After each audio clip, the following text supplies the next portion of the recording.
नमस्कार, स्वागत है आपका लोकतंत्र में। मैं हूं आपके साथ अनंत। आज लोकतंत्र में दो अहम मसलों पर चर्चा करेंगे। पहले हिस्से में स्वतंत्र प्रभार बेसिक शिक्षा राज्य मंत्री अनुपमा जायसवाल ने इस बहराइच के स्कूल का मुआयना किया तो कई अनियमितताएं उन्होंने पाई।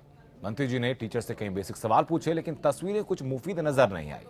तो वहीं दूसरे हिस्से में जिक्र होगा बीजेपी सरकार के उस फैसले का जिसमें कि अब अंबेडकर जयंती के दिन छुट्टी ना होकर बच्चों को बाबा साहब के जीवन के बारे में बताया जाएगा। कोशिश बेहतर है, युवा पीढ़ी को विभूति के बारे में पता होना चाहिए, लेकिन मंशा क्या सिर्फ इतनी ही है या फिर राजनीतिक सिद्धि भी इसके बीच में? लोकतंत्र में आज इसी पर चर्चा।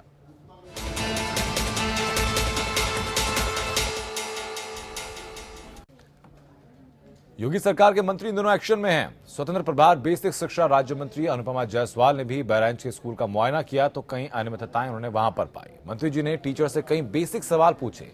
क्लासरूम में अध्यापिका अपने दूध मुहे बच्चे को लेकर क्लास में पढ़ाती दिखी तो अनुपमा ने अध्यापिका पर सवालों की बौछार कर दी।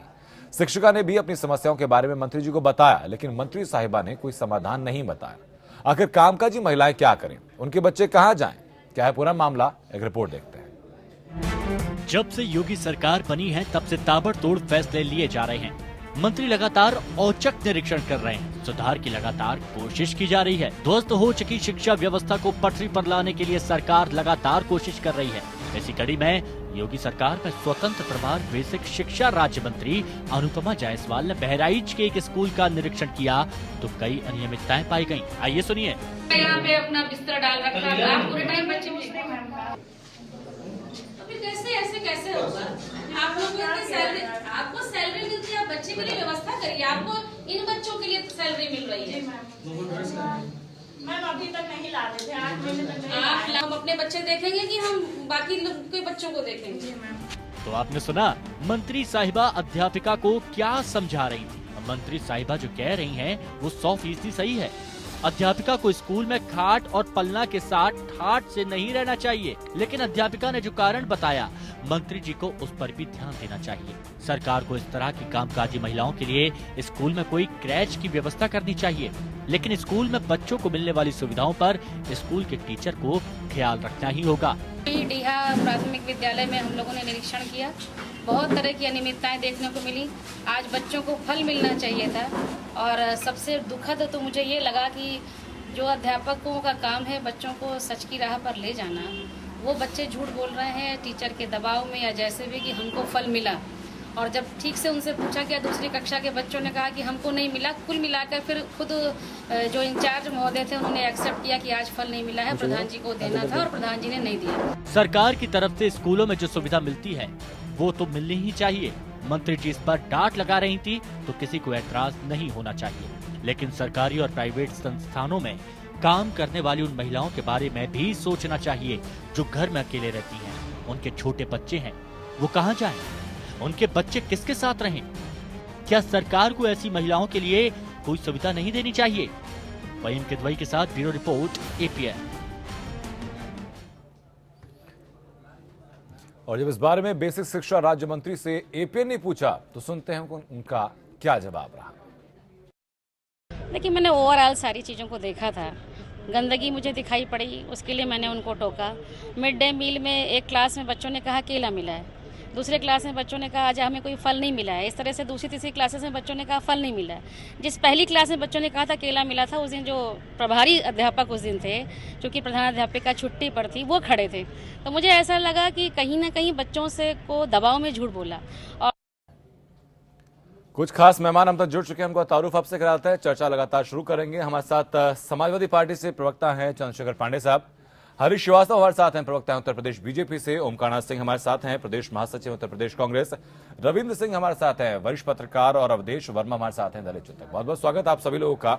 शुरुआत हरीश जी में आपसे करूंगा। अनियमितताएं पाई जाती हैं, डांट पड़नी चाहिए, वो चीजें सही होनी चाहिए, वाजिब है, लेकिन ऐसी जो कामकाजी महिलाएं जिनके बच्चे छोटे हैं, अगर उनके लिए कोई व्यवस्था नहीं है तो फिर वो महिलाएं क्या करें?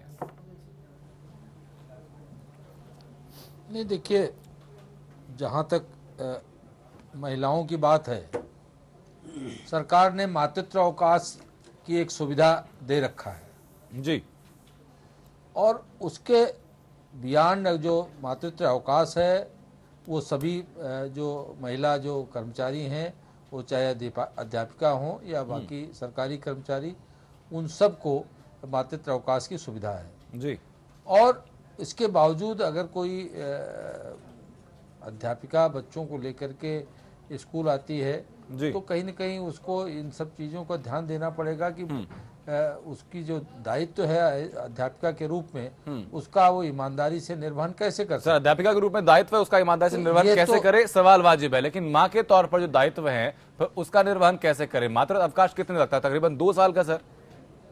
जब गर्भ धारण करती हैं महिलाएं तो 6ठे महीने से छुट्टी पर जाती हैं, उसके बाद 1.5 साल का बच्चा आके घर पे अकेला रहे। जो नहीं भाई घर पे अकेला रहे या उसका कोई बंदोबस्त करे, लेकिन आखिर अध्यापिका के रूप में जो उनका दायित्व है सरकारी सेवा का जिसका लाभ उनको मिल रहा है जी, तो उसके प्रति भी कोई जवाबदेही है, कोई जिम्मेदारी है। सरकार आखिर कितने लंबा अवकाश दे सकती है? जी ठीक है। अगर कहीं हरीश श्रीवास्तव जी, सरकार की तरफ से कहा जाता है, जी सरकार की तरफ से कहा जाता है कि भाई जो प्राइवेट कंपनीज हैं उसमें अलग क्रेच बनाए जाए, अलग से व्यवस्था हो, तो क्या ऐसी व्यवस्था सरकारी महकमे में नहीं हो सकती क्या? नहीं देखिए हो सकती है, लेकिन कई बार कई योजनाओं में जैसे बहराइच बहुत छोटी जगह है, अगर वहाँ क्रेच बनाया जाएगा तो वो लखनऊ के लिए तो वायबल हो सकता है, जो बड़े शहर हैं कानपुर इलाहाबाद के लिए तो वायबल हो सकता है, लेकिन बहराइच में कितने गार्जियन हैं जो अपने बच्चों को क्रेच में डालेंगे? जी। तो किसी योजना के क्रियान्वयन में, किसी योजना के को लागू करने में इन सब चीजों का भी ध्यान देना होगा कि जो योजना लागू की जा रही है वो व्यवहारिक वहाँ के लिए है कि नहीं है। चलिए ठीक है, ये बात वाजिब बात आपने उठाया। ओमकार जी, आपके पास मैं आता हूँ सर। जो तस्वीरें हम लोगों ने देखी हैं, एक वहाँ पर एक अध्यापिका के तौर पर जो उनका कर्म है वो भी सामने है, लेकिन एक माता होने के नाते जो दायित्व है वो भी चीज़ है। दोनों के बीच में बैलेंस कैसे बैठाया जाए? देखिए, मैं आपको एक चीज़ बताऊं, सरकार अभी नई है और इस सरकार को भी अनुभव नहीं हो पा रहा है इन मंत्रियों को कि कहाँ पर क्या इंक्वायरी करते समय कौन से सवाल पूछे जाएं, कौन से नहीं पूछे जाएं। और मुझे ताज्जुब हो रहा है कि हरीश जी इतना जानते हुए भी वो भी इन सब चीज़ों का बचाव करते हुए नज़र आ रहे हैं, क्योंकि जब सरकार ने खुद ही प्राइवेट ऑर्गेनाइजेशंस को ये कह रखा है कि आप अपने यहाँ महिला को फैसिलिटी दीजिए, अगर कोई छोटा बच्चा है तो उसके लिए क्रच की व्यवस्था कराइए। अगर आप अपने यहाँ क्रच की व्यवस्था नहीं करा पा रहे हैं तो अव्वल तो आप जानिए कि आपके यहाँ समस्याएं क्या हैं। कहीं इंस्पेक्शन करने जाने के पहले आपको मालूम होना चाहिए कि आपकी क्या क्या समस्याएं हैं। जैसे हर विद्यालय में आप देखिए 2 या 3 टीचर होते हैं, जबकि कम से कम 5 टीचर होने चाहिए, क्योंकि 5 क्लास तो होती है प्राइमरी स्कूल में जी। तो 5 टीचर नहीं है तो कैसे वो पढ़ा रहे हैं इसका कोई अंदाजा नहीं है। अब अगर एक महिला कोई छोटा सा बच्चा लेके आई हुई है और वो पढ़ाई में कोई क्या कहते हैं कोताही नहीं कर रही है, बच्चों की देखरेख में कोई कोताही नहीं कर रही है, अगर बच्चा के किनारे बैठा हुआ है चुपचाप, तो उसके लिए आप पब्लिकली उसको इंसल्ट करें, ये मंत्री को एटलीस्ट शोभा नहीं देता है। मंत्री को कम से कम ये देखना चाहिए था और किनारे कमरे में बता देते भाई कुछ ऐसी व्यवस्था करो कि सामने न दिखे, अच्छा नहीं लगता है। जब तुमको मालूम था कि आज मंत्री आ रहे हैं तो कम से कम इसको अवॉइड करती, कहीं व्यवस्था करती। और ये सरकार का उत्तरदायित्व है जी कि अगर वहां पर एक क्रच नहीं हो पा रहा है, कोई क्रच की व्यवस्था नहीं हो पा रही है, तो उसको इतनी छूट मिलनी चाहिए कि वो कहीं अपने बच्चे को रख सके ताकि कोई समस्या आए तुरंत उसको देख ले। रवींद्र जी, आपके पास मैं आता हूं। बेहतर तरीके से सामाजिक परिस्थितियां आप देखते हैं, ऐसे जो परिस्थितियां जब आती हैं तो फिर एक डिलेमा की स्थिति बन जाती है कि वो कौन सा धर्म का पालन पहले करें। क्या बच्चे को छोड़ना मुनासिब होगा एक माँ के लिए, जबकि ये भी सामने दिख रहा है कि वो वहां पहुंचकर अपना जो अध्यापन का कार्य है उनको पूरा कर रही हैं? नहीं, बिल्कुल सही कारण जी। सबसे पहली जो बेसिक बात है वो ये है कि हमारी सरकारों ने मूलभूत सुविधाओं पर कभी ध्यान नहीं दिया, कभी ध्यान नहीं दिया। जैसे ये जो समस्या आई है, जाहिर सी बात है कि हर शिक्षिका के पास परिवार नहीं रहता होगा या वो अकेली रहती होगी, उसके सामने लाचारी होगी कि वो अपने बच्चे को कहाँ छोड़े, तो उसको लाना ही पड़ा होगा अपना बच्चा। तो क्रच की बात है तो ये भी बात है कि वो खुले नहीं है। आपको उदाहरण के तौर पर लखनऊ में पिछली सरकार, जो मायावती सरकार के दौरान गंज का सुंदरीकरण हुआ, करोड़ों रुपए खर्च किए गए, लेकिन पूरे गंज में कहीं भी एक टॉयलेट नहीं बनाया गया। गंज आने वाली महिलाएं और पुरुष जो बाजार में आते हैं सामान खरीदने के लिए, अगर किसी को जरूरत पड़ जाए, कोई 2-3 घंटे रुकता है बाजार में, एक शौचालय नहीं है। तो हमारे यहाँ अधिकारियों का विजन इस तरीके का नहीं है कि उन्हें क्या करना है और क्या नहीं करना है। जब तक हम मूलभूत सुविधाएं नहीं देंगे तब तक हम किसी से अच्छे उसके रिस्पांस की उम्मीद नहीं कर सकते हैं। इसलिए बहुत जरूरी है कि ये सुविधाएं स्कूलों में या और जगह होनी चाहिए। स्कूलों की हालत वैसे भी हमारे यहाँ बहुत खराब है, बहुत ही खराब स्थिति है स्कूलों की। अभी तक तो स्कूलों में शौचालय भी नहीं थे, बच्चों के लिए सरकारी नहीं स्कूल थे, की बात बच्चे करते हैं खुले तो में जाते स्थिति थे। और दयनीय सामने आती है हम लोगों के। जी, वाजिब बात सबसे है। दयनीय स्थिति सरकारी स्कूलों की है। तो जब वहां शौचालय नहीं बन रहे हैं उनके लिए, बच्चे खुले में जाते थे, लड़कियां खुले में जाती थी, अब शौचालय बनना शुरू हुए हैं, उनकी भी हालत अभी अच्छी नहीं है, साफ सफाई नहीं होती है। जहां तक ये मिड डे मील की बात है, मिड डे मील भी बहुत खराब तरीके से मिलता है, उसकी देखरेख नहीं होती है। तो कम से कम इन सुविधाओं की ओर भी सरकार को ध्यान देना चाहिए। चंद्रशेखर पांडे जी, मौजूदा सरकार की जिम्मेदारी तो है ही, लेकिन पिछली सरकार आपकी भी थी, क्या मूलभूत सुविधाओं की तरफ आपका ध्यान नहीं जाना चाहिए था?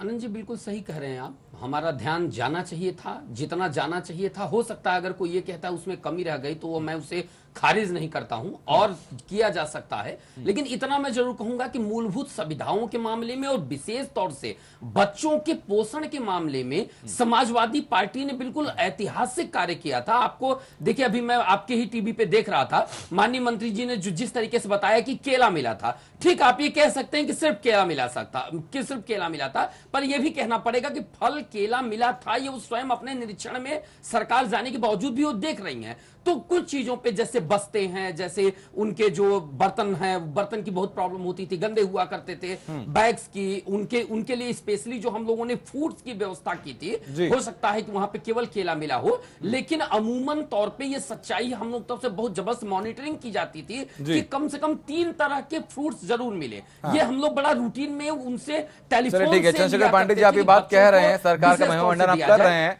प्रवक्ता होने के नाते आपका ये काम भी है, लेकिन ये भी हमने देखी है कि कई जगहों पर सर मिड डे मील में खाने की वजह से बच्चों को अस्पताल में कई दिनों तक भर्ती रहना पड़ता था, वो भी चीजें हमने देखी हैं।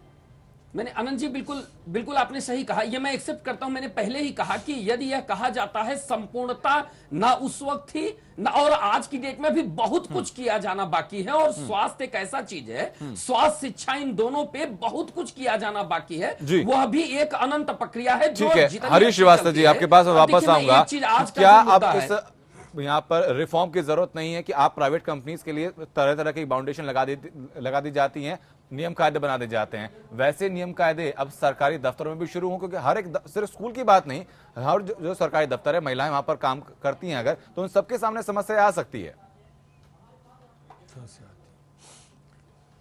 नहीं देखिए, बात आपकी आनंद जी बिल्कुल सही है, लेकिन कुछ तो आखिर किसी व्यवस्था को संचालित करने के लिए कोई तो अनुशासन बनेगा जी, और कोई तो नियम कायदा बनेगा।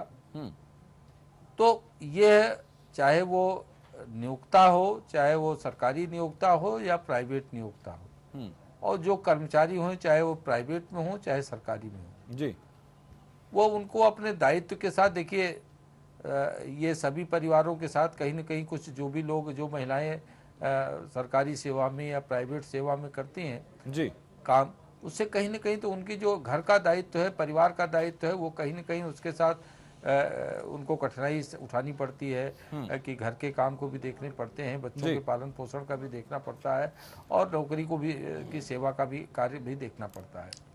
तो ये तो एक जो नियम कानून बना है, एक लंबे बहस मुसाहिबे के बाद जो। ठीक है हरीश श्रीवास्तव जी, आप संक्षेप में भी बता दीजिए कि ऐसे में महिला को क्या करे, या तो नौकरी छोड़े या फिर अपने परिवार की जिम्मेदारी छोड़े? देखो ये व्यवस्था फिर आप करें, कर सकती है कि थोड़े दिन के, कोई व्यवस्था आप करें, फिर थोड़े दिन के लिए सरकार भी इस पर विचार करेगी। आपने ये विषय उठाया है तो निश्चित रूप से सरकार के संज्ञान में आएगा, और मैं आपकी तरफ से इस बात को सरकार के नॉलेज में भी लाऊंगा। जो जिम्मेदार लोग हैं उनसे भी अनुरोध किया जाएगा कि इस तरह की व्यवस्थाएं की जाएं कि जो महिला कर्मचारी हैं उनको इस तरह की समस्याओं का सामना न करना पड़े। जी अवधेश शर्मा जी, एक चिंतक के तौर पर समाज की हर विषमता के ऊपर बेहतर पर्सपेक्टिव आपका रहता है, महिलाओं के सामने जब ऐसी स्थितियां आती हैं तो फिर सरकार की तरफ से कदम बढ़ाना कितना जरूरी हो जाता है और कितनी जल्दी कदम बढ़ाए जाने चाहिए? देखिए आनंद जी, एक बहुत बड़ा जो पहलू यहाँ पे छूट रहा है जी। आपने देखा होगा माननीय मंत्री जी वहां पे निरीक्षण करने गए, निश्चित तौर पर उन्होंने जो बात उठाई उसको हम विरोध नहीं करते हैं, लेकिन उन्होंने एक पहलू को छोड़ दिया जी। मंत्री जी ने जो बात कही कि लड़के झूठ बोल रहे थे, बच्चे झूठ बोल रहे थे, उनको फल नहीं मिला, केला नहीं मिला, एक पहलू को तो उन्होंने टच किया जी, लेकिन दूसरा पहलू उन्होंने टच करने से छोड़ दिया। एक माँ जो एक छोटे बच्चे को लेकर जो अपने अध्यापिका के रूप में अपना दायित्व निभा रही थी, उसकी भी एक समस्या यह थी कि उसके गोद में एक छोटा बच्चा था जी। और एक मिनिस्टर का यह दायित्व होता है कि इस पर वो नीति बनाने की दिशा में भी काम कर सकता है, क्योंकि वो मिनिस्टर है जी।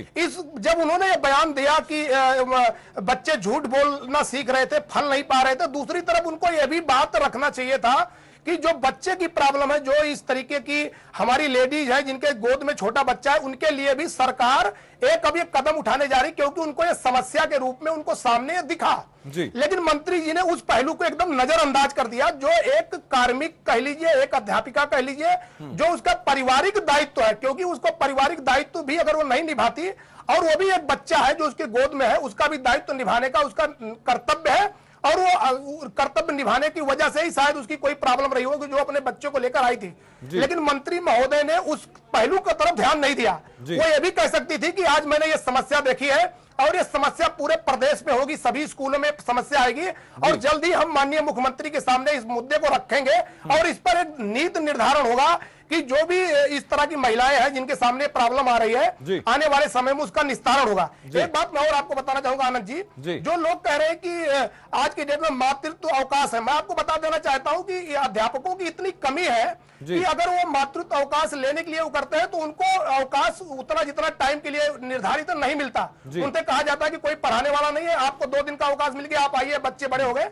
तो ये भी समस्या की तरफ उनको ध्यान देना चाहिए। तो माननीय मंत्री महोदय अगर किसी भी पहलू को अनटच करके चली आती है और एक केवल प्रोपोगंडा के माध्यम के लिए कि इसको अधिकार बनाया गया, ये एक समस्या को जो इन्होंने अनछुआ कर दिया, ये बहुत बड़ा सामाजिक विषम परिस्थितियां बनी गई है। इस पर मंत्री को सोचना चाहिए था और निश्चित तौर पर इस पर राज्य सरकार को इस घटना को देखकर और एक मातृत्व अवकाश के अलावा इस तरीके के जो छोटे बच्चे हैं, ये सभी क्योंकि बहुत बड़े पैमाने पर पूरे उत्तर प्रदेश में ये घटना होगी, इस पर सरकार को एक नीति निर्धारण करके अगर क्रैश न बना पाए उनके लिए कोई ऐसी व्यवस्था करे जिससे आने वाले समय में बहुत जरूरत भी है। ओमकार जी, आपके पास मैं आता हूँ। ये जो क्रैश की बात हम लोग कर रहे हैं सिर्फ एक पहलू है, इसके अलावा भी हम लोग देखते हैं कि सरकारी महकमे में। हरीश जी वापस मैं लौटूंगा सर आपके पास। आनंद जी इस पे मैं कुछ और बात रखना चाहता हूँ जी। देखिए, जो बात अभी श्री ओमकार सिंह साहब कह रहे थे और आपने ये बात उठाई, देखिए जैसे आपने विद्यालय है, एक विद्यालय की आपने समस्या देखी कि एक जो महिला अध्यापक है, उनका छोटा बच्चा है, उनको ये समस्या फेस करनी पड़ रही है और निश्चित रूप से संवेदनशील समस्या है और इस पे चिंतन होना चाहिए, इसका रास्ता निकाला जाना चाहिए जी। लेकिन आप मुझे बताइए, मैं तो विशुद्ध गांव का रहने वाला हूँ, मैं ये देखता हूं गांव में कि जो महिलाएं अपने खेती में किसानी में काम करने जाती हैं, उनके भी बच्चे कहीं न कहीं इग्नोर्ड होते हैं और घर पे वो भी जब तक वो खेत पे काम से नहीं लड़ती, कभी भूखे रहते, कभी प्यासे रहते, कभी कोई समस्या रहती है। और स्कूल दूर दूर होते हैं, कोई ऐसा नहीं है कि एक ही विद्यालय में तमाम महिला अध्यापक हों, सेचुरेटेड नहीं है, 10-10 किलोमीटर पे 5-5 किलोमीटर पे विद्यालय होंगे जी। तो आखिर कितने, अगर कहीं मान लीजिए क्रैच बनाया भी जाता है जी, तो क्रैच की सुविधा वो कैसे उठा पाएंगे कि मान लीजिए कोई विद्यालय 10 किलोमीटर जो है, कोई 5 किलोमीटर दूर है जी। तो जो समस्या है, समस्या तो निश्चित रूप से है हाँ। लेकिन जो ठीक है हरीश जी, इस बारे में मेरा एक सुझाव है कहीं न कहीं, हरीश जी मेरा एक सुझाव है, चिंतन है, काफी क्या कहते हैं गंभीर समस्या है ये। मैं ये कहना चाहता हूं, आप क्रच की व्यवस्था मत कीजिए, लेकिन हर विद्यालय में जो आप ये खाना बनाने वाले लोगों को आपने रखा हुआ है, इसी में किसी एक व्यक्ति की, एक महिला की थोड़ी सी अगर सैलरी आप बढ़ा दें और उसको थोड़ा ये कह दें कि अगर कोई महिला शिक्षिका है और जिसका बच्चा है तो थोड़े समय के लिए उसकी भी वो देख रेख कर सकती है, इस समस्या का समाधान हो सकता है। और जहां तक आपने बताया गांव के महिलाओं के बारे में जो मजदूर काम करती हैं, अरे जी जो गांव की महिलाओं में जो काम करती हैं तो आपको बता दें वो वहां की रहने वाली है, उनकी सास भी होती है, उनके जेठ भी होते हैं, उनके परिवार भी होते हैं, और ये शिक्षिका जो होती है ये बाहर से आके वहां काम कर रही होती है, तो उसकी इससे तुलना मत कीजिए। लेकिन अगर इतना आप कर दीजिएगा तो काफी राहत मिल जाएगी। कोई भी महिला शिक्षिका होगी और अगर इस स्थिति में होगी तो उसके बच्चे को वो देख लेगी और ये समस्या का समाधान हो जाएगा। हरीश जी इत्तेफाक रखते हैं इस बात से आप? नहीं, ठीक है, ये सुझाव व्यवहारिक है। नहीं, ये बहुत व्यवहारिक सुझाव है और ये अच्छी तरीके से लागू हो सकता है। आपके सुझाव को बिल्कुल पहुंचाऊंगा और मैं कहूंगा कि और मैं चाहूंगा, क्योंकि हरीश जी हमारे बहुत सीनियर लीडर है भाजपा के, निश्चित तौर पर अगर ये प्रस्ताव इस चैनल के माध्यम से मैं कहूंगा अगर ये उठाएंगे निश्चित तौर पर इस पर वो बनेगी और ये बहुत खुशी होगी सबको कि आज इस डिबेट का एक सार्थक पहलू निकल कर आया और उसका बहुत ही अच्छा पहलू जाएगा और एक अच्छा संदेश भी जाएगा। हरीश जी हम उम्मीद करें कि बहुत जल्द आपकी तरफ से प्रस्ताव ही जाएगा और ऐसी महिलाओं के लिए एक बेहतर सोल्यूशन हम लोग सामने रख पाएंगे। नहीं अनंत जी, बिल्कुल। मैं जो आदरणीय ओमकार सिंह जी ने जो सुझाव रखा है वो काफी व्यवहारिक सुझाव है जी, और मुझे लगता है कि मैं माननीय मंत्री जी से अनुरोध करूंगा जी कि इस पे विचार कर और इसकी ऐसी व्यवस्था की जाए ताकि किसी तरह के जो महिला अध्यापिकाएं हैं उनके अगर कोई छोटा बच्चा है तो उनकी देखरेख भी हो सके और शिक्षण कार्य में भी कोई व्यवधान उपस्थित न हो। ठीक है रविंद्र सिंह जी, आपके पास मैं आता हूं। जो सुझाव दिया गया ओमकार नाथ जी की तरफ से बेहतर सुझाव है, लेकिन हम लोग ये भी देखते हैं कि कोई भी सुझाव को जब पॉलिसी बनाकर इंप्लीमेंट किया जाता है तो उसमें लूप होल बहुत सारी चीजें रह जाती हैं, इंप्लीमेंटेशन की दिक्कतें हो जाती हैं। अगर दिक्कतें वहां भी आती हैं तो फिर उसके लिए सोल्यूशन फिर क्या हो? आनंद जी, दिक्कतें आती हैं ब्यूरोक्रेसी में। नौकरशाही जो है, नौकरशाही को ऐसे काम करने में गुरेज है जिसमें कि उनको कोई लाभ नहीं मिल रहा है। वो ऐसी योजनाएं बनाने में बहुत माहिर होते हैं जहां लाखों करोड़ों के बजट होते हैं जिसमें कमीशन मिलता है, और ऐसी छोटी योजनाएं, बहुत छोटी योजना है, जैसे पिछली सरकार में ही देखिए या उससे पिछली सरकार में देखिए कि जो योजनाएं बनी 50,000 करोड़ रुपए खर्च कर दिए गए लखनऊ में लोहे के पत्थर के महल बनाने में, और उनकी उपयोगिता कोई है ही नहीं। पिछली सरकार में भी जैसे कुछ चीजें हुई हैं जिसमें हजारों करोड़ रुपए खर्च हुआ लेकिन उनकी उपयोगिता नहीं है। सवाल यह है कि हम ऐसे काम करें जो प्रोडक्टिव हो। तो इन अधिकारियों के लिए एक सबसे बड़ी समस्या ये होगी कि अब अधिकारियों को ये बताया जाए कि आपको ये काम करना है। ओमकार नाथ जी ने जो बात कही, बिल्कुल सही बात कही कि आप शहरी क्षेत्र में, शहर में तो बना सकते हैं कि शहर में आपने कच्छ बना दिया, बहराइच में बना दिया, गोरखपुर में बना दिया या लखनऊ में बना दिया, जहां आसपास की महिलाएं अपने बच्चों को छोड़ के, जिनके घर में कोई और नहीं है, वहां जा सकते हैं। लेकिन जो ऐसे क्षेत्र हैं, जो देहाती क्षेत्र हैं, कस्बाई क्षेत्र हैं, वहां पर अगर वही महिलाएं जो खाना बनाने आती हैं वो 2-3 महिलाएं होती हैं और वो घरेलू महिलाएं होती हैं, तो उनको भी ये देखरेख का काम सौंपा जा सकता है। उनको थोड़ा सा और पैसा देके इस तरीके की चीजें हो सकती हैं। लेकिन अधिकारियों को सबसे पहली बात यह उनकी मानसिकता बदलनी होगी कि कम से कम मूलभूत सुविधाएं अगर हम नहीं दे पा रहे हैं, उम्मीद करते हैं कि जिस रफ्तार से नई सरकार काम कर रही है, पेंच ब्यूरोक्रेसी भी कसे जाएंगे और जहां भी कुछ कमी होगी उसको बेहतर की जाएगी। बहरहाल ये हुआ एक मुद्दा। सर अब रुख करते हैं अपने दूसरे मुद्दे की तरफ, जहां पर की जो कि बीजेपी सरकार का नया फैसला सामने आया है। बदलाव की राजनीति की सबसे बड़ी खूबी यही है कि वोट बैंक के लिए समय समय पर नायक भी बदले जाते हैं।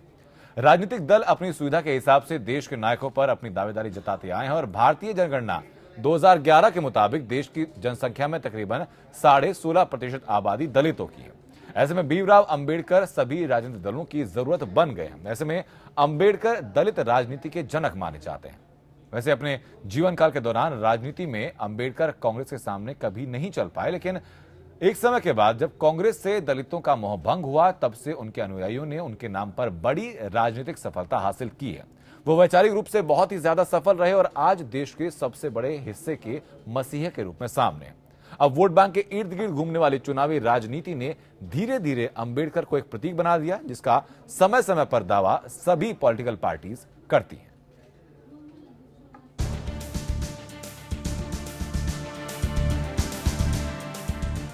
लौह पुरुष सरदार वल्लभ भाई पटेल किसके, छत्रपति शिवाजी पर किसका हाथ? इन सवालों के बीच साल 2016 में 2 ऐसी घटनाएं सामने आई जिसने मोदी सरकार की सियासी रणनीति की झलक दिखाई दी। दिल्ली में प्रधानमंत्री नरेंद्र मोदी पूर्व प्रधानमंत्री इंदिरा गांधी की पुण्यतिथि पर उनके स्मारक पर श्रद्धांजलि देने नहीं पहुंचे, लेकिन देश के पहले गृह मंत्री सरदार पटेल की जयंती जोर शोर से मनाई गई और इनसे जुड़े आयोजनों में पीएम मोदी ने भी हिस्सा लिया। और फिर मुंबई में मोदी की मौजूदगी में बीजेपी के देवेंद्र फडणवीस ने विशालकाय एलईडी टीवी पर छत्रपति शिवाजी की तस्वीर को बैकड्रॉप में रखकर महाराष्ट्र के मुख्यमंत्री पद की शपथ ली। इन सभी आयोजनों के जरिए मोदी सरकार ने उस विरासत पर अपना दावा पेश किया जिसे कांग्रेस और शिवसेना अपनी यूएसपी बताती रही है। 2014 आम चुनाव के ऐतिहासिक नतीजों के बाद बीजेपी पर लगातार विरासत की सियासत करने का आरोप लगता रहा है। सरदार पटेल की विशालकाय प्रतिमा से लेकर छत्रपति शिवाजी के स्मारक तक हर कदम को राजनीतिक चश्मे से देखते हुए वोटों की तराजू पर तौला गया। और फिर 2019 चुनावों को लेकर तर्क मांजे जा रहे हैं। हाल ही में बीजेपी सरकार ने घोषणा की कि अब 14 अप्रैल यानी अंबेडकर जयंती पर स्कूलों में बच्चों को बाबा साहेब के बारे में जानकारी दी जाएगी और बाबा साहेब के जीवन वृत्तांत को किताबों में शामिल भी किया जाएगा। वाजिब है, संविधान निर्माता बाबा साहेब भीमराव अंबेडकर के बारे में, उनके जीवन संघर्ष के बारे में युवा पीढ़ी को सिखाया जाना चाहिए। लेकिन इस मुहिम के मायने और गहरे हैं, क्योंकि इससे पहले बीजेपी को बाबा साहेब इतनी शिद्दत से कभी याद नहीं आए। सवाल यहाँ ये भी है कि देश की महान विभूतियों को जाति या धर्म विशेष से जोड़कर देखना, पार्टी के हिसाब से बांट लेना कहां तक जायज है? क्या सत्ता लाभ के लिए ऐसा करना हमारी संस्कृति, हमारी परंपरा को ठेस नहीं पहुंचाता? अनंत त्यागी, एपीएन। सभी मेहमान लगातार हमारे साथ बने हुए हैं। हरीश जी, क्यों ना ये कहा जाए कि जब चुनावी तरकश कसा जा रहा है 2019 के लिए, उस दौरान ये फैसला राजनीति से प्रेरित है? बिल्कुल नहीं अनंत जी। जी, जो लोग इसको राजनीति प्रेरित बता रहे हैं, कहीं न कहीं उनका चिंतन आग्रह पूर्वाग्रह से ग्रस्त है। बाबा साहब भीमराव अंबेडकर के प्रति भारतीय जनता पार्टी का आज से नहीं जी, उनसे जो जुड़े पांचों स्थल थे, वो पंच तीर्थ के रूप में भारतीय जनता पार्टी में एक दिन में नहीं विकसित कर दिया जी। आप अगर चीजों का अध्ययन करें तो आपको पता लगेगा, चाहे वो नागपुर में उनकी चिति भूमि हो, चाहे मुंबई की हो, चाहे लंदन की हो, चाहे दिल्ली की सिविल लाइन का, उनसे जुड़े जितने स्थान थे सबको भव्य रूप से विकसित करने का काम भारतीय जनता पार्टी सरकारों ने किया और उनको भारत रत्न। लेकिन 2015 से पहले की तस्वीर से ऐसे कुछ रही नहीं। 2015 से पहले हमने नहीं देखा कि 2015 नहीं, आप बहुत पहले मैंने आपको बताया अनंत जी, इसीलिए तो मैं कह रहा हूं कि आप थोड़ा अध्ययन कर लीजिए। ये एक दिन में महू में एक दिन में वो भव्य स्मारक नहीं बन गया मध्य प्रदेश में, या वो लंदन में एक दिन में काम नहीं हो गया है, सिविल लाइन दिल्ली में नहीं हो गया एक दिन में काम। तो ये इन चीजों का अगर आप अध्ययन करेंगे तो ये मिलेगा कि भारतीय जनता पार्टी जो करती है, जिसपे जो यानी आपको कहना यही है कि सर आपकी नीयत और मंशा सिर्फ यही है कि युवा पीढ़ी को इन विभूतियों के बारे में जानकारी मिले, इसलिए फैसला किया गया। सही बात है, राजनीति प्रेरित आपको कह रहे हैं कि जो एक राजनीति इसमें नहीं है, आप ये कह रहे हैं। समाज का व्यक्ति जिस बिल्कुल जी, ठीक है। भारतीय जनता पार्टी एक जो वास्तव में भारत रत्न है, जो महान विभूतियां हैं, उन सब के बारे में देश की युवा पीढ़ी को, देश के बच्चों को जानकारी होनी चाहिए और उनकी जो शिक्षाएं हैं। ओमकाना जी, आप क्या कहेंगे इस बारे में? क्या वाकई में मंशा समझ सके की तरह साफ है या फिर ये माहौल में ये फैसला महज एक संयोग है? देखिए साहब, मुझे तो बहुत खुशी है कि वो भारतीय जनता पार्टी और आरएसएस जी, जिसने अंबेडकर जी का पुतला जलाया हो, ऋषि रामलीला ग्राउंड दिल्ली में संविधान की प्रतियां फाड़ी हों, जब उन्होंने हिंदू बिल में महिलाओं के उत्तराधिकार प्रॉपर्टी राइट्स के बारे में अधिकार दिलाए थे, तो उसमें इन लोगों ने उसको बाकायदे जलाया था संविधान की प्रतियों को। अगर आज वो अपनी गलतियों का एहसास करके, चाहे राजनीतिकरण की वजह से ही अंबेडकर जी की जयंती मनाने का कोई प्रस्ताव कर रही है, तो हम उसका स्वागत करते हैं, क्योंकि ये बहुत बड़ी बात है जी। आरएसएस और भारतीय जनता पार्टी एक समय था जब महिलाओं की घोर विरोधी हुआ करती थी जी।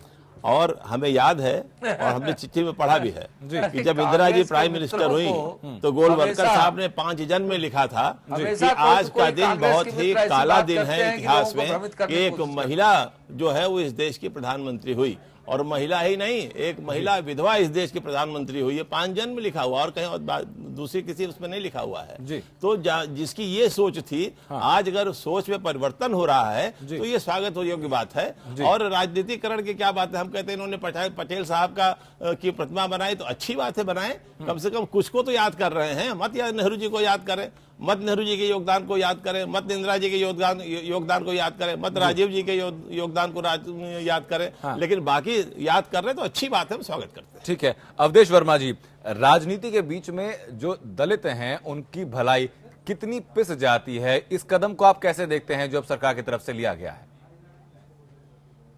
देखिए, बाबा साहब के बारे में जो भी निर्णय भारतीय जनता पार्टी द्वारा लिया गया है, संविधान निर्माता के बारे में एक चीज आपको मैं बताना चाहूंगा जी। बाबा साहब द्वारा बनाई गई संवैधानिक व्यवस्था पर भारतीय जनता पार्टी कभी विचार नहीं करती। संवैधानिक व्यवस्था के आधार पर जो अधिकार देने की बात आती है, आपके लोकसभा में भी अनेकों अधिकार लंबित है, उसको पास करने की बात 3 साल हो गया भारतीय जनता पार्टी नहीं करती। एक बात और मैं आपको बताना चाहूंगा जी, जहां तक सवाल है पाठ्य पुस्तक में इस बात को चर्चा करने का, तो मैं आपको बता देना चाहता हूं कि कक्षा 8 तक की अगर बात करो तो जो एक सब्जेक्ट है, उसमें एक किताब है महान व्यक्तित्व जी, महान व्यक्तित्व की एक किताब है, उसमें सभी जो हमारे महापुरुष हैं उनके बारे में रहता है। तो कक्षा 8 तक की पुस्तक में एक लेसन 25 है, उसमें भी बाबा साहब के बारे में 3 पन्ना महान व्यक्तित्व की जो किताब है उसमें दिया गया। लेकिन उसके नीचे जो कक्षा 5 कक्षा 6 उसमें जो किताबें हैं उसमें बाबा साहब के बारे में महान व्यक्तित्व की किताब में कोई भी बात नहीं की गई, ना उनके बारे में कोई जानकारी दी गई है जी। मैं आपको बताना चाहूंगा कि जब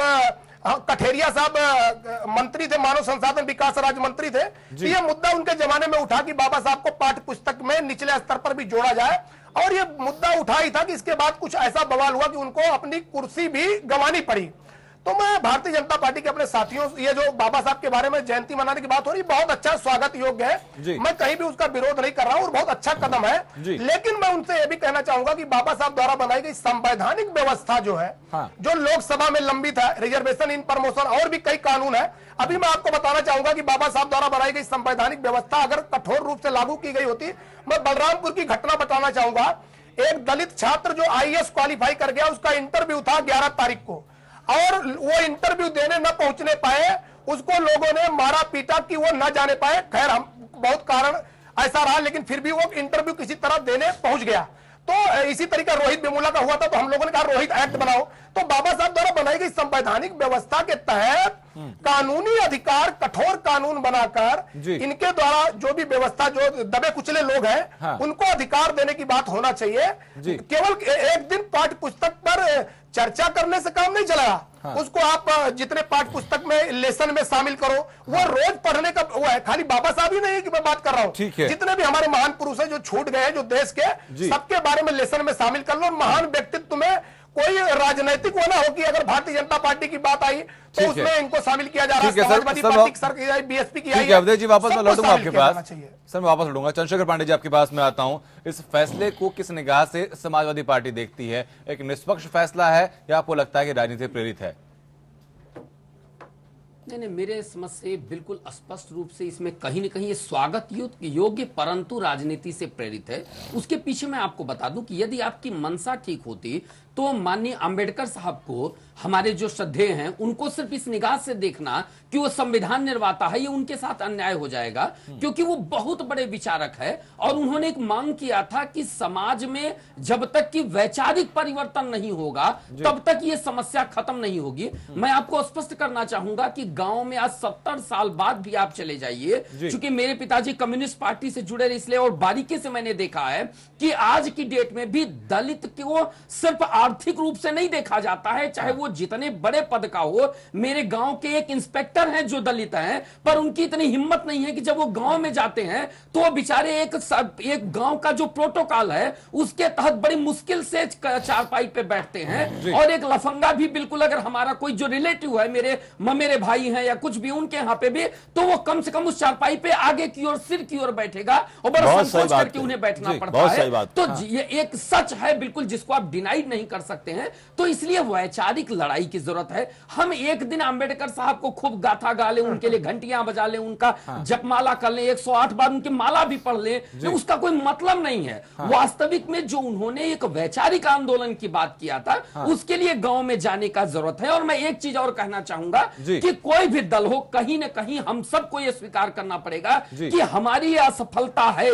जैसे कि भारतीय जनता पार्टी अब सिरे से खारिज नहीं कर सकती है। उत्तर प्रदेश सरकार से लेकर केंद्र में 1 दशक इन्होंने शासन किया है, इसलिए यह भी अपने आप को यह सिरे से कहीं आरोप नहीं लगा सकते हैं कि कहीं ना कहीं जिस लेवल का वैचारिक आंदोलन होना चाहिए था, मूवमेंट खड़ा होना चाहिए था, वो नहीं हो पाया। बुनियादी बदलाव की जरूरत थी, वो बुनियादी बदलाव अभी तक नहीं हो पाया। रविंद्र सिंह जी, यह जयंती की बिल्कुल भी एक सिंबोलिज्म के अलावा और कुछ नहीं होगा। ये राजनीतिक शोबाजी और सिंबोलिज्म रह ठीक है। रविंद्र सिंह जी, जो सिंबोलिज्म का जो नाम दिया है चंद्रशेखर पार्टी ने इस मुहिम को, ये अमूमन क्या हम हर राजनीतिक दल के साथ मैं कुछ बात कह दूं फिर रविंद्र सिंह जी के पास जी। हरी जी, अनंत जी देखिए, ये सबकी पूरे समाज की जिम्मेदारी है और भारतीय जनता पार्टी तो पूरी प्रतिबद्धता के साथ इस वर्ष को ही पंडित दीनदयाल उपाध्याय जी का जो जन्म शताब्दी वर्ष है उसको गरीब कल्याण वर्ष के रूप में भारतीय जनता पार्टी मना रही है और सरकार भी मना रही है। और उत्तर प्रदेश की भारतीय जनता पार्टी ने तो सभी सेक्टरों पे सभी बूथ के लोग इकट्ठा होंगे। जो 10 बूथ का एक सेक्टर है हमारा सांगठनिक, वहां सहभोज होंगे, गोष्ठियां होंगी, गांव-गांव तक ये बात और ये संदेश पहुंचे, गली-गली तक ये संदेश पहुंचे। इसलिए भारतीय जनता पार्टी ने तो पूरे उत्तर प्रदेश में सर, इसी से संबंधित मेरा सवाल है रविंद्र जी से। रविंद्र जी, एक सिंबॉलिक तौर पर ये कार्यक्रम ही रखा है। हाँ, ठीक है। और रविंद्र जी, जिन दलों ने हरी जी वापस लौटूंगा आपके पास सर, उसी से संबंधित मेरा सवाल है रविंद्र जी से। रविंद्र जी, सवाल मेरा ये है कि सिंबॉलिक तौर पर हर पार्टी की तरफ से शुरुआत जरूर की जाती है, लेकिन जो बात चंद्रशेखर पांडे ने उठाई थी, बुनियादी तौर पर दूर करने के लिए हम कटिबद्ध हैं और प्रयासरत हैं। ठीक है सर। रविंद्र जी, जो बात अभी चंद्रशेखर पांडे ने उठाई थी कि जो बुनियादी जो बदलाव की जरूरत थी वो बदलाव नहीं हुआ, और इसमें कोई भी पार्टी आप लीजिए कि किसी भी पार्टी ने जो बातें कही हैं उनको आत्मसात किया है। अगर दलितों की बात यहां पर आती है, आइडियोलॉजी की बात यहां पर आती है, अम्बेडकर साहब की, नहीं, बिल्कुल नहीं किया।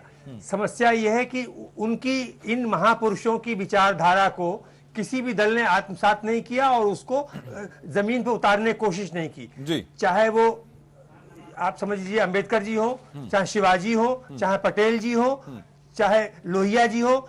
लोहिया जी ने जो बातें कही समाजवादी पार्टी कहने को कहती रही, लेकिन उन्होंने लोहिया जी की सिद्धांतों को, उनके आदर्शों को नहीं माना। ठीक उसी तरीके से मायावती जी ने अंबेडकर का दिन रात राग अलापती रही, लेकिन उन्होंने दलितों के लिए कभी कोई काम नहीं किया, केवल दलितों का वोट लेने का काम किया। उसी तरीके से भारतीय जनता पार्टी भी, चाहे वो वहां महाराष्ट्र में शिवाजी हो, गुजरात में पटेल जी हो, तो उनके नाम पर वोट के लिए उनकी मूर्तियां और वो उनके बड़े बड़े स्मारक बन गए।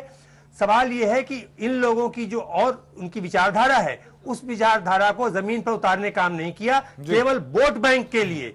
वोट बैंक के लिए जब जरूरत पड़ी तब अंबेडकर याद आए, जब जरूरत पड़ी लोहिया जी याद आए, जब जरूरत पड़ी शिवाजी याद आए और पटेल जी याद आए। तो हमेशा वोट के रूप में इस्तेमाल हुआ है। इसीलिए आज की तारीख में अगर कोई राजनीतिक दल ये बात कहता है तो हमें उस पर भरोसा नहीं होता है कि वो उनकी विचारधारा को, उनके सिद्धांतों को, उनके आदर्शों को मानने वाला है। जरूरी है कि उनके जो आदर्श हैं, उनके जो सिद्धांत हैं, उनकी जो विचारधारा है, उसको हम आगे लाएं और जमीन पर उतारें, उसकी शिक्षा दें लोगों को, तब सही माने में दलितों का सम्मान होगा। अवधेश भाई, छोटा सा सवाल मेरा आपसे रहेगा। आप ही ने कहा था जी अवधेश जी, छोटा सवाल मेरा आपसे रहेगा कि पहले हमने एक कुछ नारे सुने कि तिलक, तराजू और तलवार जैसे नारे, अगले चुनाव में फिर हाथी नहीं गणेश है, ब्रह्मा विष्णु महेश है, ऐसे जब प्रतिनिधि सामने आते हैं जो खुद नारों के सहारे बांटने की कोशिश करते हैं, तो क्या हमें माने कि सिद्धांतहीन गठजोड़ रहा था अभी तक, उसी का फायदा दलितों को नहीं मिल पाया, इसलिए और नुकसान होता गया, जो चाहते थे वो नहीं हो पाया? देखिए, बाबा साहब द्वारा बनाई गई संवैधानिक व्यवस्था में ये सब चीजें नहीं है। इसको कोई भी पार्टी अपने तरीके से अगर इस तरीके की बातें या नारा देती है, निश्चित तौर पर वो बाबा साहब की आइडियोलॉजी से हम उसको जोड़ने को तैयार नहीं है, ना मानने को तैयार है। बाबा साहब का जो एक सिद्धांत है, उस सिद्धांत पर चलने के लिए आपको बहुत ही परिश्रम और बहुत ही त्याग और बहुत ही तपस्या और बहुत ही दृढ़ इच्छा शक्ति की जरूरत है। अगर दृढ़ इच्छा शक्ति आपके अंदर नहीं और बाबा साहब द्वारा बनाई गई संवैधानिक व्यवस्था पर आप काम करने के लिए तैयार नहीं है तो निश्चित तौर पर समानता कायम नहीं होगा। बाबा साहब ने समानता की बात इसीलिए की, बाबा साहब ने सबको समाज की मुख्य धारा में लाने की बात इसीलिए की और उस पर उन्होंने एक तरीके से कानून की बात की और संविधान में एक तरीके से उन्होंने सब कुछ को पिरो दिया, एक तरफ से ऊपर से नीचे तक की पूरी तरीके से संविधान को एक तरीके से अखंड भारत का एक संविधान जो उनकी एक परिकल्पना थी उसको उन्होंने बनाया। लेकिन उस पर कोई भी लागू, आज की डेट में 125वीं शताब्दी भारतीय जनता पार्टी ने मनाया, अब बाबा साहब की 126वीं जयंती भी मनाने की बात हो रही है, लेकिन ये कोई बात करने को तैयार नहीं। बाबा साहब द्वारा बनेगी संवैधानिक व्यवस्था, चाहे वो पिछली सरकारों में लागू करने का मामला रहा हो या उससे पिछली सरकारों में, उस पर भारतीय जनता पार्टी बात करने को तैयार नहीं होती। भारतीय जनता पार्टी ज्यादा किसी ने संवैधानिक व्यवस्था को लागू नहीं किया। अवधेश जी बिल्कुल भ्रमित करने वाले। हरीश जी पहले एक सवाल सुन लीजिए, उसके बाद सर आप ही के पास जवाब के लिए आऊंगा मैं। एक सवाल, उच्चतम न्यायालय के निर्णय के बावजूद भी दलितों को उनका अधिकार दिया, तो इस तरह से लोगों को भ्रमित करने का प्रयास नहीं कीजिए। सरकार निर्णय के बावजूद आपने किया था, वो तो वो भी चीजें संवैधानिक व्यवस्था की गलत है।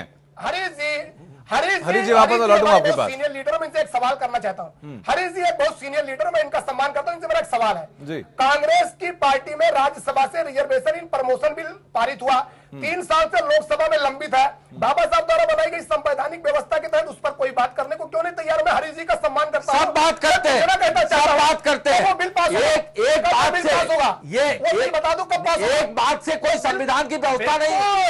देखिए रोहित वेमुला पर रोहित वेमुला नहीं, रोहित वेमुला का आप लोगों ने राजनीतिक मुद्दा बनाया।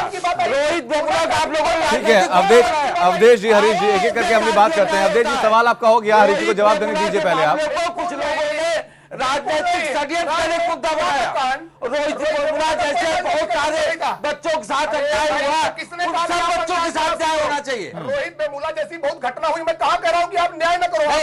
आप लोग उसको राजनीतिक षड्यंत्र करते हैं। हरीश जी, अवधेश वर्मा जी, सर दोनों से दरख्वास्त है एक एक करके बात करें, चर्चा करते हैं सर, बहस ना करें, इसको बेहतर हम लोग रहेंगे। ओंकार जी आपके सर मैं वापस लौटूंगा आपके पास। अवधेश जी, आनंद जी मैं अपनी बात रख रहा हूँ जी। आनंद जी मैं एक ही चीज कहना चाहूंगा, संवैधानिक अधिकार जो लोकसभा में लंबित है, माननीय हरीश जी से मैं पूछना चाहता हूं कि क्या 2 साल इनकी सरकार बाकी है, उसमें उस पर विचार करेंगे? मैं बहुत छोटा सा सवाल है, क्या उसमें विचार करेंगे? हरीश जी बहुत शांति के साथ संक्षेप में जवाब दीजिए, उसके बाद बाकी मैं होने के बाद चलूंगा।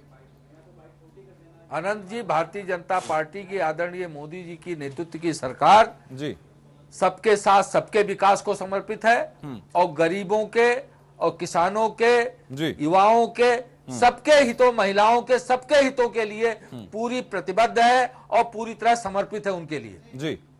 ठीक है, और जो भी हमारा संविधान है, आदरणीय मोदी जी ने कहा था ये हमारे लिए ये सबसे बड़ा धार्मिक पुस्तक है हमारी, जो हमारा संविधान है। ये बात उन्होंने अपने शपथ के बाद कही थी और ये कहा था कि सबसे बड़ा मंदिर है हमारा।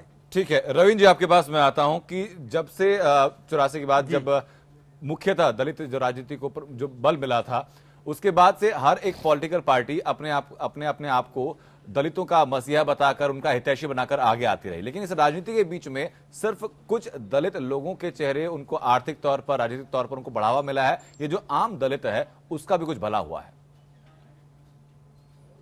आनंद जी बिल्कुल सही कहा आपने, कोई विकास नहीं हुआ है दलितों का। जो आम दलित है वो जहां का तहां आज भी बरकरार है। जैसी अभी बात हो रही थी गांव देहात में, जो भी बात हो रही थी, मैं भी गांव का रहने वाला हूं, मैं भी देखता हूं कि अब हम जैसे लोग तो लोगों को बैठा लेते, लेकिन अभी भी ऐसे लोग हैं जो दलितों को अपने बराबर में बैठाने को तैयार नहीं होते हैं, उनके साथ वैसा व्यवहार करते हैं। जब तक कि सब लोग, जितनी राजनीतिक पार्टियां हैं, ये वोट बैंक के चश्मे से इन जातियों को देखना बंद कर दें, उसी दिन सब बराबरी के दर्जे में आ जाएंगे। वोट बैंक का दर्जा जब तक इनके पास है और उसी नजरिए से देखते आए। अभी आपने ही चैनल पर दिखाया कि इंदिरा गांधी की उस पर नहीं गए मोदी जी फूल चढ़ाने के लिए, और इंदिरा जी 1971 में बांग्लादेश एक दुनिया के नक्शे पर, दुनिया का नक्शा बदल दिया इंदिरा जी ने। उस नक्शा बदलने के बाद अटल बिहारी वाजपेयी जी ने दुर्गा की संज्ञा को दी, संसद में खड़े होकर इंदिरा जी को दुर्गा की संज्ञा दी थी। तो क्या इंदिरा जी केवल कांग्रेस की नेता नहीं थी? इंदिरा जी एक देश की प्रधानमंत्री थी और ऐसी मजबूत प्रधानमंत्री थी जिन्होंने कि पूरे दुनिया का नक्शा बदल दिया और बांग्लादेश का अभ्युदय हुआ, बांग्लादेश बना। तो उन इंदिरा जी को अगर आप सम्मान नहीं दे सकते हैं तो फिर ये चश्मा जो है उतारना पड़ेगा जो वोट बैंक का है। हमें यही समझने की जरूरत होगी कि जो विभूतियां हैं, जो महान लीडर्स में हैं, सिर्फ किसी पार्टी विशेष के नहीं बल्कि देश के थे। जैसा नहीं, व्यस्तता कई जगह होती है लेकिन कहीं भी जा सकते हैं। मान लीजिए कहीं बाहर हो या मैं इससे सहमत मुझे वो उसका स्मरण नहीं है, लेकिन कहीं न कहीं निश्चित रूप से उनकी व्यस्तता रही होगी, उस कार्यक्रम में वो नहीं पहुंच पाए होंगे। अन्यथा सभी महापुरुषों का सम्मान करते हैं। भारतीय जनता पार्टी के एक एक नेता सभी महापुरुषों का सम्मान करता है, तो इसको इस चश्मे से नहीं देखा जाता। ठीक है, ओमकार नाथ जी, आपके पास मैं दो चीजों को लेकर कि हर एक विभूति को या जो महान जो नेता हमारे हुए हैं अभी तक, उनको अलग अलग पार्टी के में क्यों विभाजित कर दिया जाता है कि भाई ये हमारे हैं, ये आपके हैं, इस तरीके से क्यों बांटा जाता है? क्या ऐसी चीजों को करके जो हमारी भावनाएं हैं, जो लोगों की भावनाएं जुड़ी हुई हैं, हम उनको आहत नहीं करते? देखिए, लोकतंत्र में इन सब चीज़ों का समापन बहुत जरूरी है। अगर ये चीज़ें नहीं समाप्त होंगी तो स्वस्थ लोकतंत्र भारत में नहीं हो पाएगा। हो क्या रहा है जी, कांग्रेस ने जब शासन किया तो कांग्रेस ने सबका सम्मान किया और सब चीजों को करते हुए जो विकास कर रही थी वो उस हिसाब से कर रही थी कि नफरत की भावना न फैले जी। लेकिन बाद की जो पार्टियां आई, जैसे क्षेत्रीय पार्टी में बहुजन समाज पार्टी आई, तो उसका पहला नारा ही ऐसा हुआ जिसकी वजह से जो दूरी समाप्त हो रही थी उसमें थोड़ा थोड़ा बढ़ने लगी। बाद में फिर सवर्ण भी वहां इसलिए इकट्ठा हुए कि उनको उसमें फायदा दिखने लगा। अपने जो बड़े बड़े नेता थे कि हम इनके वोट के साथ सहारे हमारी नैया पार हो जाएगी। तो ये सारी चीजें, अब भारतीय जनता पार्टी आई है तो भारतीय जनता पार्टी जो है उसके दिमाग में एक चीज है, कांग्रेस मुक्त भारत बनाना है, लिहाजा कांग्रेस के नेताओं को जो देश के प्रधानमंत्री रहे हैं उनका नाम भी ना लो ताकि लोग इनको समाप्त समझे। ये नहीं समझ रहे हैं कि जब भी भारत की बात होगी तो पंडित जवाहरलाल नेहरू के योगदान को कोई नहीं भुला पाएगा। मैं कह रहा हूं पंडित जवाहरलाल नेहरू अपने कांग्रेस के नेता नहीं थे सर, भारत के नेता थे। हाँ, भारत वही मैं कह रहा हूं, ये बात को बंद करना होगा, वो बंद करना होगा। और इसमें देखिए ऊंचे ख्यालात आने चाहिए। राजीव गांधी जी जो प्राइम मिनिस्टर थे और अटल जी की तबीयत खराब थी, अटल जी को बिना बताए उन्होंने उनको विदेश भेजा, एक नेतृत्व दिया उनको राजनीतिक दल का, आप जाइए यूएन में और वहां उनके उपचार की व्यवस्था कराई। ये होता है स्वस्थ लोकतंत्र। जब राम मनोहर लोहिया जी बीमार हुए तो राम मनोहर लोहिया जी पूरे जीवन नेहरू जी की आलोचना करते रहे, इंदिरा जी करते रहे, मगर इंदिरा जी प्राइम मिनिस्टर थी, गई एम्स में उनसे मिलने के लिए और उन्होंने उनसे कहा कि आप विदेश जाइए इलाज कराने के लिए, लेकिन वो नहीं गए क्योंकि उनका मानना था कि हमारे भारत में अच्छे डॉक्टर हैं, हम यहीं इलाज कराएंगे। तो इस तरह का स्वस्थ चंद्रशेखर जी बीमार हुए, सोनिया जी उनके घर गई, उनका पूरा इलाज के लिए उनको अमेरिका भेजा उन्होंने, विश्वनाथ प्रताप सिंह को भेजा गया। तो ये सारी चीजें इसलिए होती हैं कि एक दूसरे के विचारों की भिन्नता होती है, विचारों की भिन्नता होगी, इसीलिए आप खुद जाती हैं बाहर इलाज के लिए। फिर उस वक्त क्या डॉक्टर फिर हमारे उतने कामयाब नहीं रहे थे? नहीं, आप समझे नहीं, उन्होंने उनको भेजा था तो उनकी तबीयत खराब थी, जिस चीज की उनको जरूरत थी वो डॉक्टर ने एडवाइस किया होगा तो वहां गई होंगी। ठीक है, अब अगर वो तो रविंद्र जी आपके पास मैं आता हूं। 84 में गठित जो पार्टी थी बहुजन समाज पार्टी, 89 में दर्जन में विधायकों के साथ विधानसभा पहुंची थी। उसके बाद जो काशीराम थे वीपी सिंह के खिलाफ और राजीव गांधी के खिलाफ उन्होंने लड़ा चुनाव, लेकिन हार गए। लेकिन उस वक्त का जो कोर जो दलित राजनीति का जो हमने समझा था वो ये है कि वो ब्राह्मणवाद के खिलाफ थी। आज की तारीख में अगर दलित राजनीति को एक स्ट्रीम के तौर पर देखा जाता है तो वो कहां ठहरती है? देखिए, आज की तारीख में अब जैसे इन्हीं चुनावों में देखिए कि दलितों ने भारतीय जनता पार्टी को भी वोट दिया, मायावती को वोट नहीं दिया जी, कम वोट दिया। जो मायावती मसीहा बनती थी दलितों की, वही मायावती इस बार धरातल पे आ गई और उनको सबसे ज्यादा नुकसान हुआ। जो लोग भी इस तरीके से किसी को अपनी जेब में रख के राजनीति करना चाहते हैं, अब उनकी राजनीति नहीं चलेगी। और केवल इसी, अगर भारतीय जनता पार्टी को दलितों ने वोट दिया है तो केवल उसको Bharatiya Janata party vote bank ना समझे, उनको दलितों के लिए, दलितों के सम्मान के लिए, दलितों के विकास के लिए, उनकी सामाजिक संरचना को आगे बढ़ाने के लिए इनको काम करना पड़ेगा। अगर काम नहीं करेंगे तो यही दलित चले जाएंगे। प्रतीकों की राजनीति से काम नहीं चलेगा, काम करना पड़ेगा। लेकिन सर, क्या मैं ये कहना गलत होगा कि दलितों के नाम पर जितनी राजनीति अभी तक दिखाना पड़ेगा, काम दिखाना पड़ेगा। दलितों के नाम पर जितनी राजनीति अभी तक हुई है उस राजनीति में भी भ्रष्टाचार हुआ है? जी बिल्कुल। आप देखिए ना, इसी लखनऊ में मायावती के शासनकाल में 50,000 करोड़ से पत्थरों के स्मारक खड़े किए गए, उनमें दलितों की मूर्तियां। आज तक हमारे ख्याल से लखनऊ के 5% लोगों ने उनके अंदर जाके देखा नहीं होगा कौन है इसके अंदर। बड़े बड़े महापुरुष हैं उसके अंदर, लेकिन आप समझिए उस 50,000 करोड़ का आज उपयोग क्या है? यही ठीक है। सर अवधेश जी आप कुछ कहना चाहते हैं? अवधेश जी में किया गया होता, दूसरी योजना में लगाया गया होता, उसका लाभ मिलता। हाँ अवधेश जी, ये जो बाबा साहब की विरासत जो जिसकी बात हो रही कि पत्थर खड़े, ये हमारी विरासत है जी। विरासत पर ऐसे बहुत भी स्मारक, कोई इसी पर इतना पैसा नहीं खर्च हुआ, पूरे देश में ऐसे बहुत ही विरासत लोगों की खड़ी है, उस पर भी करोड़ों खर्च हुआ। अभी मैं आपको बताना चाहूंगा, ये उदाहरण तो सभी देते हैं, गोमती नगर जो बाबा साहब स्मारक है उसमें अभी कितनी शूटिंग हुई, 5-5 करोड़। मैं आपको बता देना चाहता हूँ 5-5 करोड़ 6-6 करोड़ किराया लिया गया, उस पर कोई बात नहीं कर रहा। उसी विरासत के बदौलत नहीं है, सरकार के खजाने में पैसा जा रहा है। अवधेश जी, तो ये विरासत का एक भी समझ, ओंकार जी, विरासत पर, वो हमारी विरासत है, ऐसी विरासत पूरे देश में बहुत खड़ी हुई है, उस पर भी बात होना चाहिए। केवल बाबा साहब द्वारा की जो एक विरासत खड़ी हो गई, अवधेश जी उनका मतलब ये नहीं है, आप गलत समझ गए, आप गलत समझ गए। देखिए मतलब ये है कि जो करोड़ों रुपए की मूर्ति लगी है, अगर उसके बदले में कोई योजना होती जिससे कि दलित समाज में जो बच्चे नौजवान थे वो आगे बढ़ते, ये तो बाद में भी हो सकता था, ये बाद में भी हो सकता था। ये मना नहीं कर रहे कि ये गलत हुआ है, गलत नहीं कहा जा रहा है, लेकिन पहले उनका उत्थान कीजिए, उत्थान के बाद विरासत की बात कीजिए और याद कीजिए। अवधेश जी एक छोटी सी बात का जवाब आजाद हुआ है, तब हम अपने देश के नेताओं को याद कर रहे हैं। छोटा सा सवाल मेरा सुन लीजिए सर, आप उसके बाद अपनी बात आप कह दीजिएगा। छोटा सवाल का जवाब दे दीजिए कि जरूरत क्या है ज्यादा कि इन विभूतियों के बारे में लोगों को ज्यादा से ज्यादा जानकारी हो, या फिर उनकी हम प्रतिमा बना दें? जरूरत क्या है, किसकी ज्यादा है? बिल्कुल देखिए, ज्यादा जरूरत यह है कि उनका जो आइडियोलॉजी है वो जन जन तक जाए, हम भी ये मानते हैं, लेकिन उसी के साथ दूसरा पहलू यह भी है कि उनका हर जिसका एक इतिहास नहीं होता उसका समाज कहीं कहीं उसी इतिहास को लेकर प्रेरणा लेता है। एक चीज मैं और बताना चाहूंगा, अभी माननीय प्रधानमंत्री जी सरदार पटेल जी की मूर्ति पर इतना हो रहा है, उसका भी बात होना चाहिए। अगर इन सब चीज को हटा दो तो निश्चित तौर पर देश की सबसे बड़ी समस्या है बेरोजगारी, निश्चित तौर पर सबसे बड़ी देश की समस्या है बेरोजगारी। तो उस पर सभी को, जितने भी लीडर हैं सबकी मैं बात करना उस पर भी हम लोग सर बात करेंगे, तो सबको एकजुट होकर बेरोजगारी पर बात होना चाहिए। ठीक है, चंद्रशेखर पांडे जी आपके पास मैं आता हूं। समाजवादी पार्टी भी प्रतीकों की राजनीति करती है। अगर लोहियावाद की बात की जाती है तो कहते हैं कि लोहिया हमारे हैं, लेकिन ये भी देखा है, जो हमारे विश्लेषक साथ बैठे रविंद्र जी वो खुद बता देंगे इस बात को, कि लोहिया जी की आइडियोलॉजी को कितना फॉलो किया गया है, इस पर भी सवाल उठ जाता है। तो कि सिर्फ बात करना काफी होता है कि फिर कुछ काम भी करना होता है उस आइडियोलॉजी के ऊपर?